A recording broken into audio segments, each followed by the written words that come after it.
सभी का स्वागत है। और आज मैं आपके समक्ष एक महत्वपूर्ण लेक्चर जिसका नाम है प्रत्यावर्ती धारा, अल्टरनेटिंग करंट, इंटरमीडिएट का ये एक इम्पोर्टेंट लेक्चर है। सबसे पहले समझते हैं कि धारा क्या होती है। प्रत्यावर्ती धारा, अल्टरनेटिंग करंट से पहले आपको समझते हैं धारा क्या होती है। तो धारा को हम लोग करंट कहते हैं, करंट। तो एक सिंपल है, जैसे जल बहता है तो वो जल की धारा, ऐसे आवेश बहते हैं तो वो करंट कहलाती है। तो यहाँ पे एक सिंपली डिफाइन कर दीजिए, आवेश प्रवाह, आवेश प्रवाह की दर को विद्युत धारा कहते हैं, विद्युत धारा कहते हैं। तथा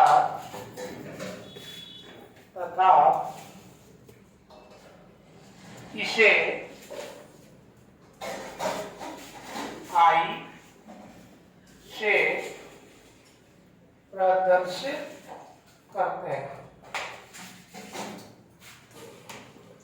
ये आपने पहले प्रीवियस क्लासेस में पढ़ रखा है। इसमें I बराबर आवेश Q अपॉन T, ये आपने बहुत स्टार्ट से पढ़ रखा है। इसके बाद में हम लोग बात करते हैं कि धारा के प्रकार। तो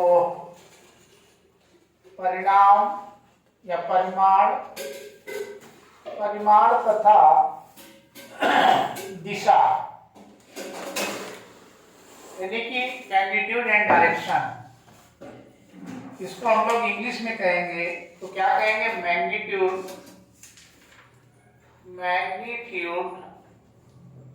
एंड डायरेक्शन। ध्यान रखना, परिणाम तथा दिशा के आधार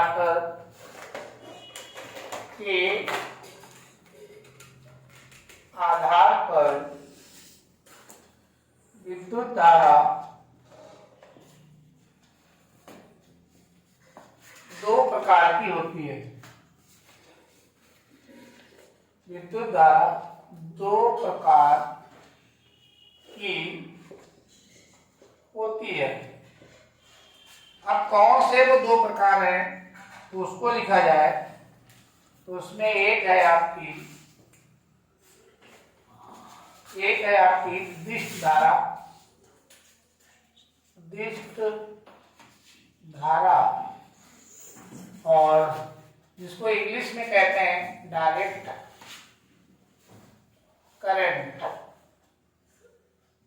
करंट, और शॉर्टकट में इसको डीसी लिखते हैं। दूसरी जो होती है वो कहलाती है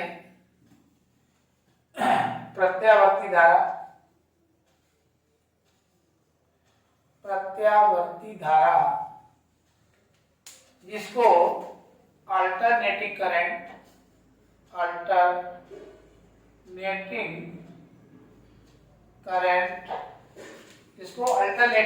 कहते हैं, और इसे शॉर्टकट में एसी से डिनोट किया जाता है।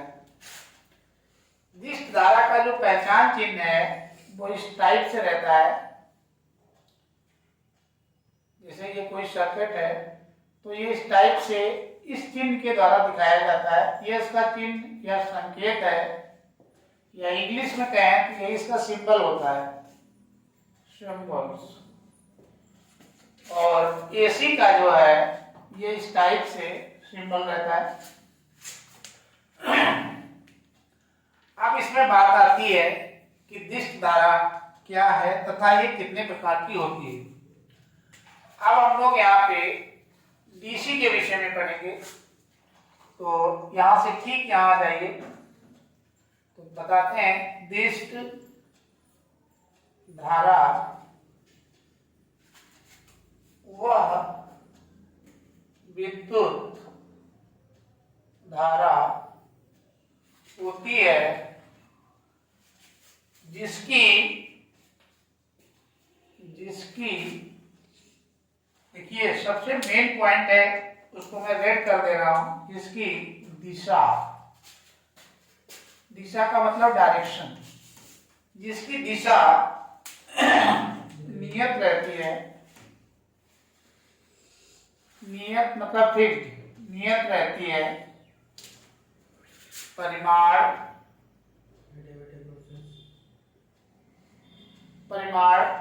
नियत हो भी सकता है और नहीं भी। तो ये ध्यान रखना है, दिष्ट धारा वह विद्युत धारा होती है जिसकी दिशा नियत होती है, इसकी दिशा चेंज नहीं होती, ये चीज तो फिक्स्ड है। इसकी डायरेक्शन चेंज नहीं होती है, परिमाण नियत भी हो सकता है और नहीं भी, मतलब परिमाण नियत हो भी सकता है और नहीं भी। इस आधार पे डीसी धारा दो प्रकार की होती है,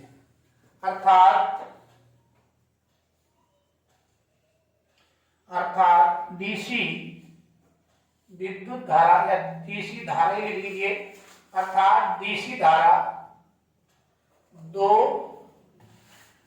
प्रकार की होती है। तो डीसी धारा जो है वो दो प्रकार की होती है। अब बात आते हैं डीसी कौन सी दो प्रकार, तो यहीं पे पहले नाम देखिए, एक होती है समदिष्ट धारा, समदिष्ट धारा, एक तो समदिष्ट धारा, दूसरी कहलाती है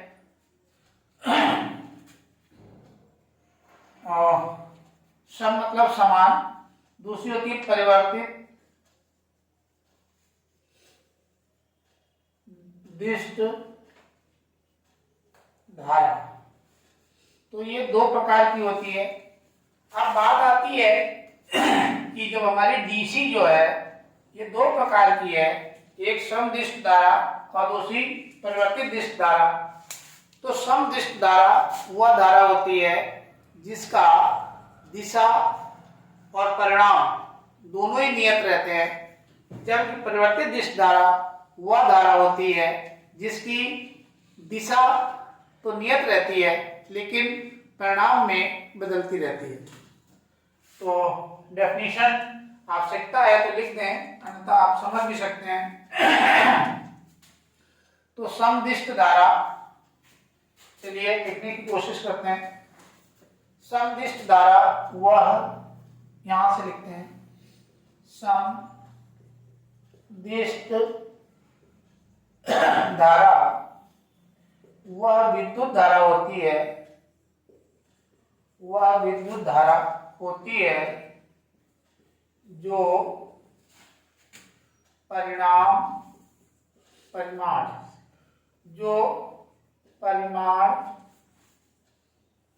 तथा दिशा दोनों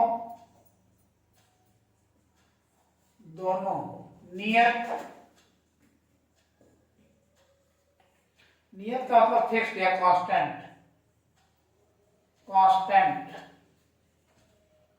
रखती है या रहती है। तो जिसमें परिणाम और दिशा दोनों ही नियत रहें, ठीक है, तो दोनों ही नियत रहें तो वो आपकी समदिष्ट धारा कहलाती है। अब आते हैं परिवर्तित दिष्ट धारा में, तो चलिए इसको भी लिख देना है। परिवर्तित दिष्ट धारा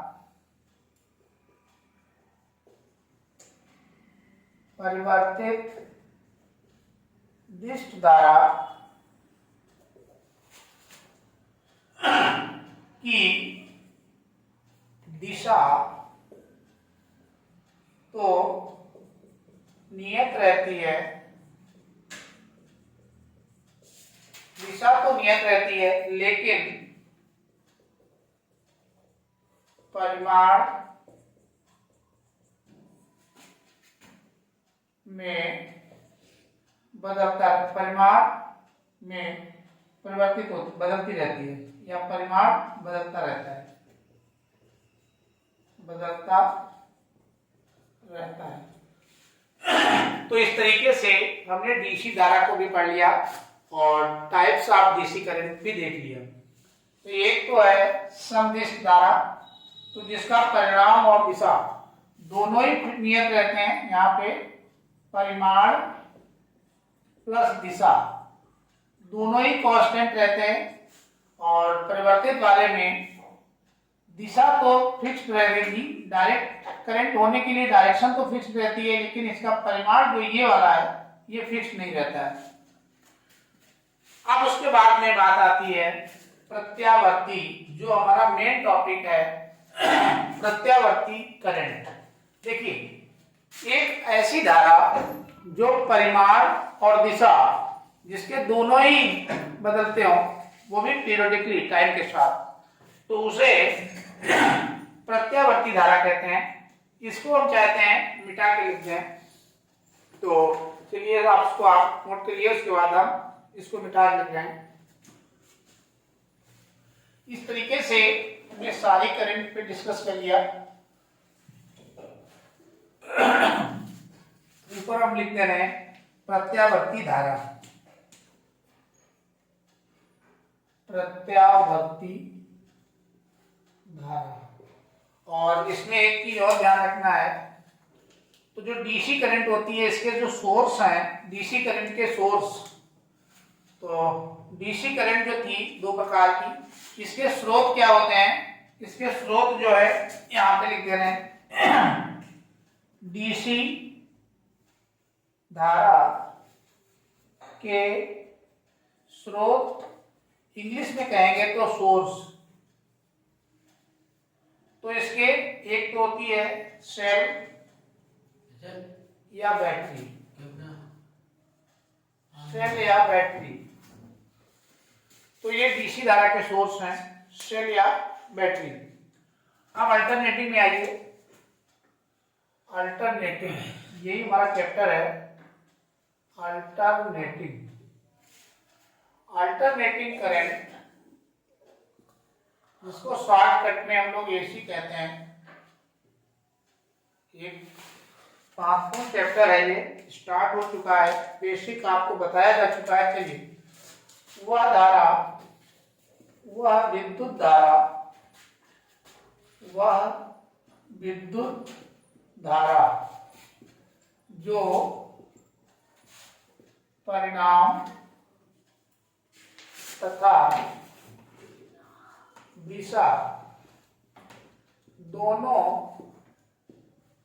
में आवर्त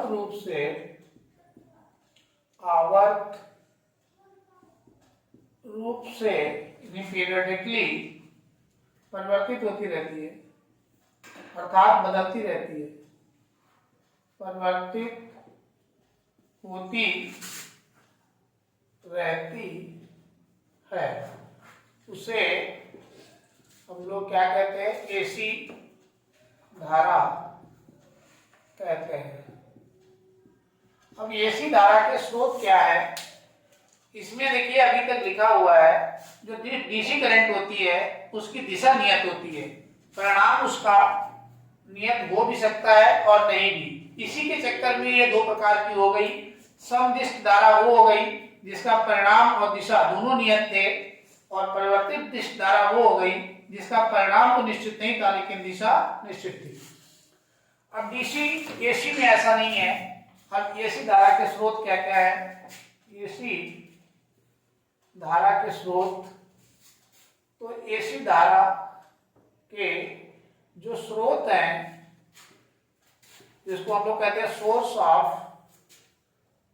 of AC current, source of AC, चाहे लिख लीजिए। तो सोर्स ऑफ एसी में आप ध्यान रखेंगे, नंबर 1 डायनमो, डायनमो से उत्पन्न धारा, और दूसरी है जनरेटर से उत्पन्न धारा। धारा का मतलब यहाँ विद्युत धारा से। तो इस तरीके से ये सोर्स हैं, जबकि इसके सेल और बैटरी हैं और इसके डायनेमो और जनरेटर्स होते हैं। इस तरीके से हमने एसी और डीसी के दोनों प्रकार भी पढ़ लिए, उनके सोर्स भी पढ़ लिए। चलिए अब चलते हैं प्रत्यावर्ती वोल्टेज की तरफ और धारा का जो समीकरण है और इसकी जो ग्राफिंग है उसको पढ़ते हैं।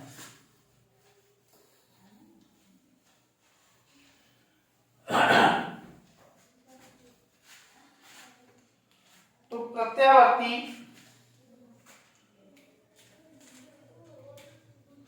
अब यहां पे एक आपका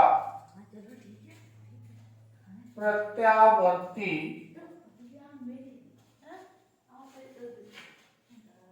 विभव यानी अल्टरनेटिंग वोल्टेज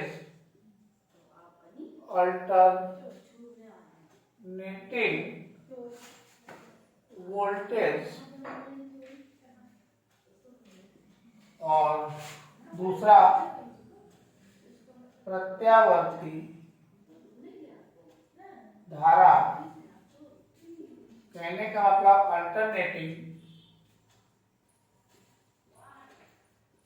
अल्टरनेटिंग करंट। तो इन दोनों की एक समीकरण भी है जो आप डायरेक्ट याद रखेंगे। समीकरण क्या है? प्रत्यावर्ती विभव यदि वोल्टेज है तो ये V not sine omega T, ये इसका फार्मूला है जो आप ध्यान रखेंगे। और प्रत्यावर्ती धारा अल्टरनेटिंग जो करंट है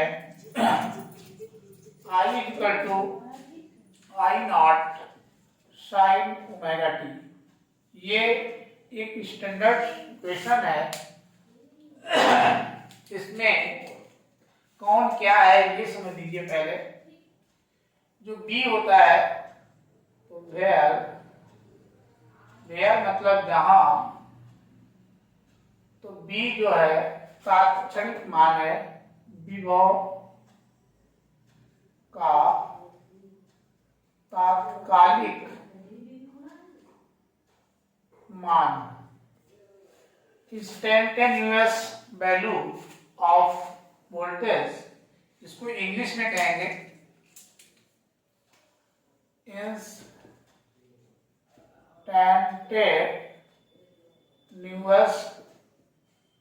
वोल्टेज ऑफ इंस्टेंटेनियस वोल्टेज क्या value of voltage, instantaneous value of voltage. दूसरा जो है ये तो बी का हो गया, बी नॉट। तो बी नॉट जो होता है विभव का शिखर मान,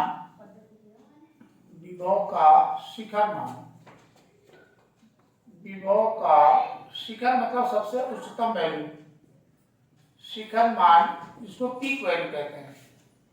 तो peak value of V naught. और उसके बाद में ओमेगा क्या है? ओमेगा जो है कोणीय आवृत्ति, कोणीय आवृत्ति में आ जाएगा। और टी आपका जो है वो समय में आ जाएगा, समय। तो इस तरीके से ये इसकी वैल्यूज हो गई। ऐसे यहाँ पे आप लिख सकते हैं आई एसी धारा का क्षणिक कहिए या तात्कालिक, एक ही बात है, क्षणिक मान। और आई नॉट जो होता है एसी धारा का शिखर मान, शिखर कोई पीक कहते हैं, पीक वैल्यू, शिखर मान यानी महत्तम वैल्यू होती है, इससे ज्यादा नहीं हो सकती। और यहाँ पे भी ओमेगा आया है, तो ओमेगा वही है कोणीय आवृत्ति, एंगुलर फ्रीक्वेंसी है, और टी आपका टाइम है यानी कि समय, एंगुलर फ्रीक्वेंसी है समय। तो ये आपको ध्यान रखना है, लिखा इसलिए दिया है क्योंकि आपका डायरेक्ट न्यूमेरिकल्स में यूज होना है। अब देखिए इसको थोड़ा सा ट्रेस करके देखते हैं वोल्टेज को और इसको। तो यहाँ पे इसका ग्राफ बनाते हैं।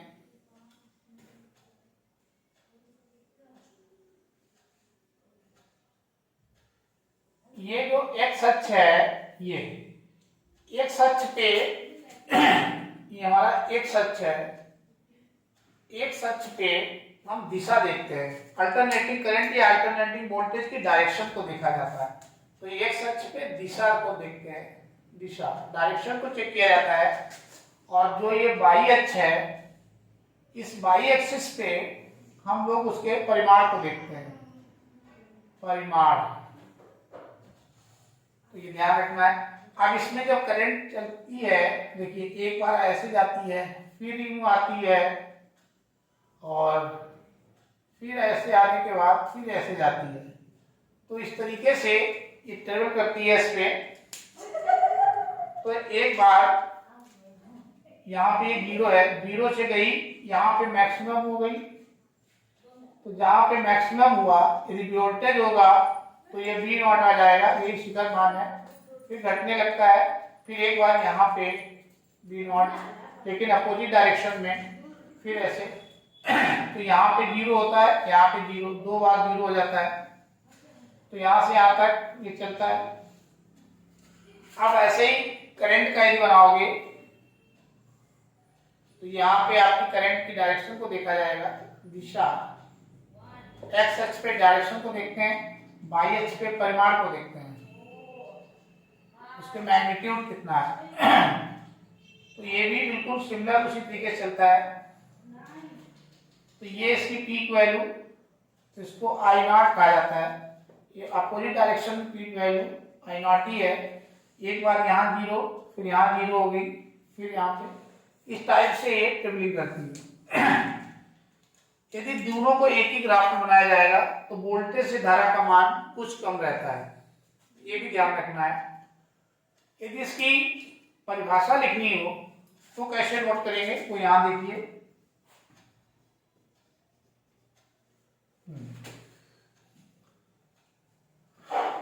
वह विभव जो समय के साथ परिमाण तथा दिशा दोनों में समान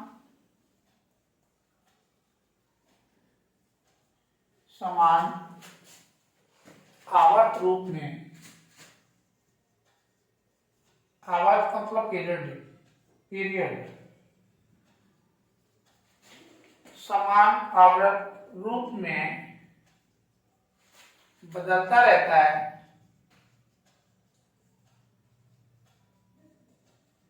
उसे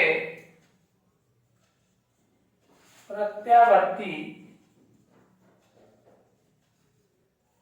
विभव कहते हैं,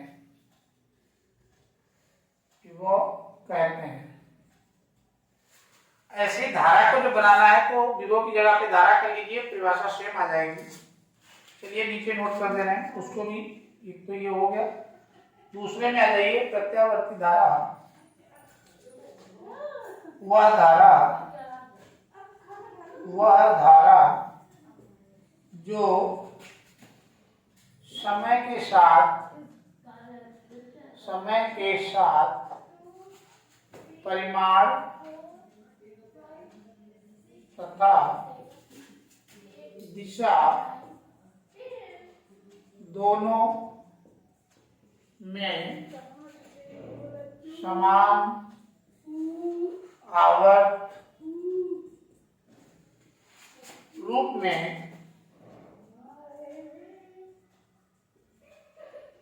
बदलती रहती है, उसे प्रत्यावर्ती धारा कहते हैं। तो इस तरीके से ये दोनों की डेफिनेशन हो गई कि वह विभव जो समय के साथ परिमाण व दिशा, ये आपको पहले भी बताया जा चुका है, दोनों में समान आवर्त यानी निश्चित समय के बाद फिर उसी को रिपीट करता है, बदलता रहता है, ऐसे ही करंट समय के साथ परिमाण व दिशा में समान आवर्त एक निश्चित डिफिनिट टाइम इंटरवल के बाद फिर उसी को रिपीट करती है। ऐसे वोल्टेज को प्रत्यावर्ती वोल्टेज तथा ऐसी करंट को प्रत्यावर्ती धारा कहा जाता है। अब इसके बाद में हम लोग आगे बढ़ते हैं और जानते हैं कि कुछ इसके संबंधित महत्वपूर्ण टर्म्स होते हैं, उनको समझते हैं। अब हम लोग प्रत्यावर्ती धारा से संबंधित कुछ महत्वपूर्ण डेफिनेशंस, जिसके बगैर ये चैप्टर नहीं चलने वाला है, उनको सीखते हैं। हेडिंग ये डालते हैं, प्रत्यावर्ती धारा से संबंधित महत्वपूर्ण परिभाषाएं।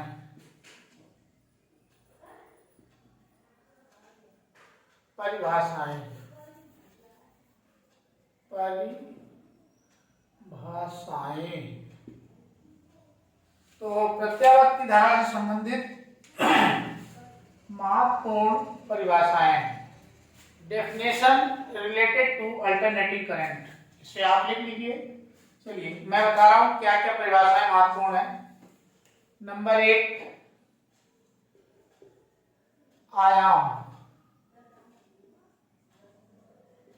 इसको समझना भी है, लिखना भी है। एम्पलीट्यूड,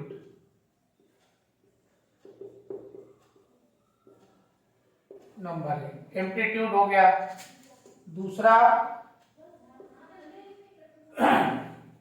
दूसरा आपको पढ़ना है आवर्तकाल।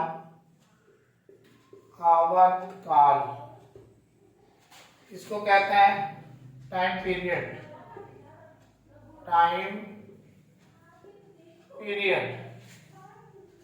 तो आवर्तकाल हो गया। तीसरे नंबर की जो महत्वपूर्ण डेफिनेशन है उसको कहते हैं आवृत्ति। इसको बोलते हैं फ्रीक्वेंसी।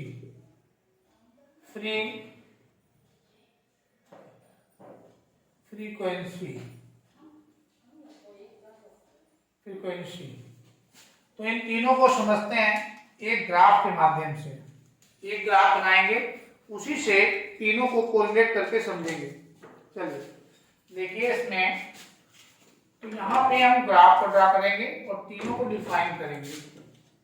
तो ये हमारा हो गया वाई अक्ष और ये ले लिया हमने इस पे एक्स अक्ष।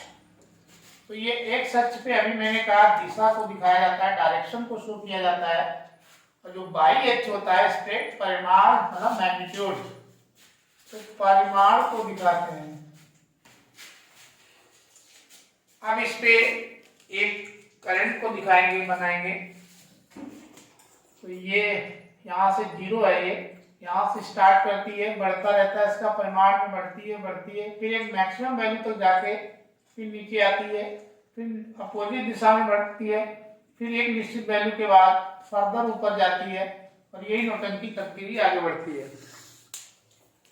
यहाँ पे जो आप देख पा रहे हैं इसकी मैक्सिमम गई हुई है। अपनी मीन पोजीशन से जो मैक्सिमम वैल्यू है उसी को ही इसका धारा का आयाम कहते हैं।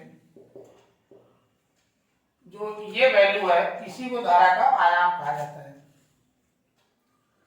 तो एसी धारा के अधिकतम तो मतलब हुआ मैक्सिमम वैल्यू मान को धारा आयाम यानी करंट एम्पलीट्यूड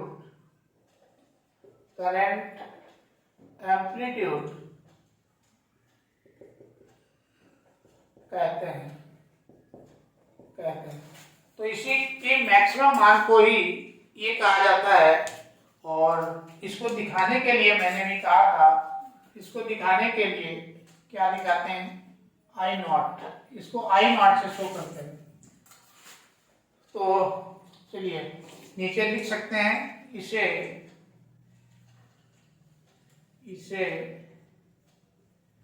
आई नॉट से प्रदर्शित करते हैं। तो इसे आई नॉट से प्रदर्शित करते हैं। ये डेफिनेशन आपके उम्मीद करते हैं समझ में आ गई होगी। ग्राफ से भी आपने देख लिया होगा कि दोनों डायरेक्शन में मिलता है, ये भी ध्यान रखना है। ये नीचे ये वैल्यू भी वही है, आई नॉट ही है, डायरेक्शन अपोजिट है, फिर आएगा, फिर रिपीट करेगा। अब यहाँ पे आइए, आवर्त काल को समझना है, टाइम पीरियड। तो देखो सबसे पहले चले आइए यही ग्राफ में, ये हमारा यहाँ से साइकिल पूरी हो रही है, यहाँ तक आधी साइकिल हो गई, फिर आधी नीचे होगी यहाँ। तो एक साइकिल पूरी यहाँ से लगा करके देखिए यहाँ तक, ये इतने में एक साइकिल पूरी होती है। अब एक साइकिल को पूरा होने में जितना टाइम लगता है किसी करंट को, उसे उसका टाइम पीरियड कहते हैं। तो नोट किया जाए, डिफाइन कर लीजिए, प्रत्यावर्ती धारा को एक साइकिल पूरा करने में जो समय लगता है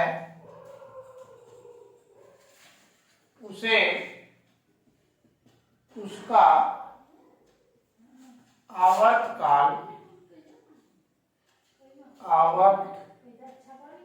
काल टाइम पीरियड कहते हैं तथा इसे कैपिटल टी से प्रदर्शित करते हैं। इसे कैपिटल टी से प्रदर्शित किया जाता है। अब देखो एक रिलेशन आपने पढ़ा होगा, वेग बराबर डिस्टेंस अपॉन टाइम, तो पढ़ी रखा होगा। इसमें से जब टी निकालोगे तो वेग इधर आ जाएगा, तो टी बराबर हो जाएगा, देख लीजिए इसको।